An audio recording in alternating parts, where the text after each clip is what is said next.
Developments right now at 6 o'clock. Remains found in a vast national park confirmed to be Gabby Petito. Now a new search intensifies at this hour. We thank you for joining us right now. I'm Natalie Pascarella. And I'm Chuck Scarborough. One mystery is officially over tonight. Autopsy results tonight confirm that the human remains found in the Wyoming wilderness were, as suspected, Long Island native Gabby Petito. And the manner of death was homicide. Now the second mystery in this tragic case intensifies. This is the search for Gabby's fiance, Brian Laundrie. Investigators continue to comb a massive Florida reserve for Laundrie, a person of interest in her disappearance. We have live team coverage for you tonight on two fronts, but we start in Wyoming, where the results of that autopsy were just announced. Investigative reporter Sarah Wallace joining us live from Jackson Hole. Sarah. Well, and Natalie and Chuck, I think you could definitely say this is a game changer. The FBI in Denver, which is the lead on the investigation here, saying that that body that was found is definitely Gabby Petito's. The manner of death, a homicide. The cause of death, in other words, exactly how she died, still under investigation. And Brian Laundrie, the fiance who is missing, now officially designated as a person of interest. Up this long gravel road is an isolated campsite on 24,000 acres of national forest land. Last night, it was finally reopened after teams of law enforcement shut down the area over the weekend, discovering a body Sunday that we now know was Gabby Petito's. Today, we spotted orange markers all over the rocks, hundreds of yards away from the nearest parking area. You can understand why the search was so challenging. This is a remote part of Bridger Teton National Forest, and you have to cross Spread Creek to get here. It is very deep in some places. The question now, who left this stone cross along the banks of the creek and when? There are virtually no footprints in the sand. It's also unclear what brought law enforcement to this specific section of the National Forest, but a couple prominent on YouTube shared a video they say they turned over to the FBI.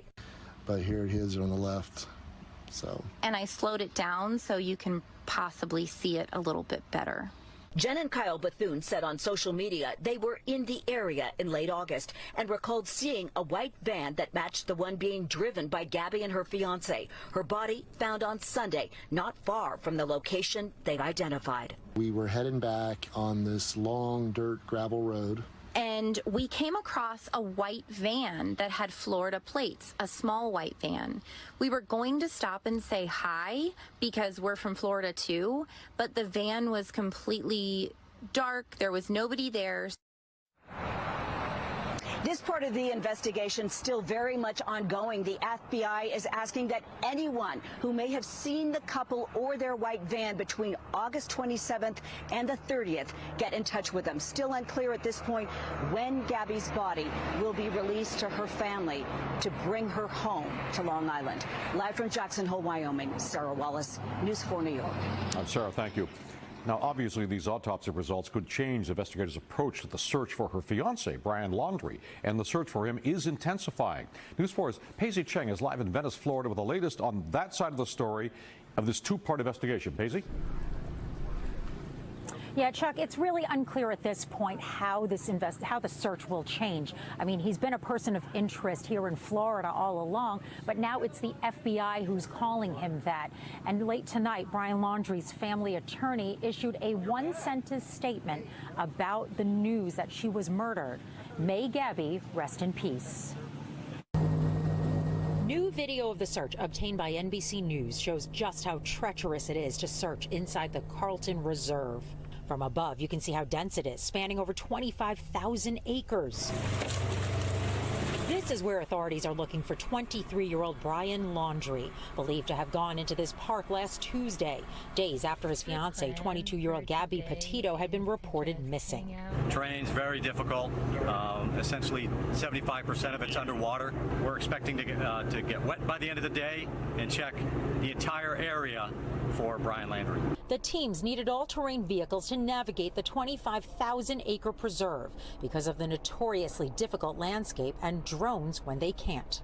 We have multiple drone operators that have been sent out in numerous teams. The search resumed this morning, one day after the FBI raided Laundrie's family home, removing computers, hard drives, and cell phones. And now that we know Gabby was murdered, the search will take a different turn. The FBI is going to ramp up their investigation.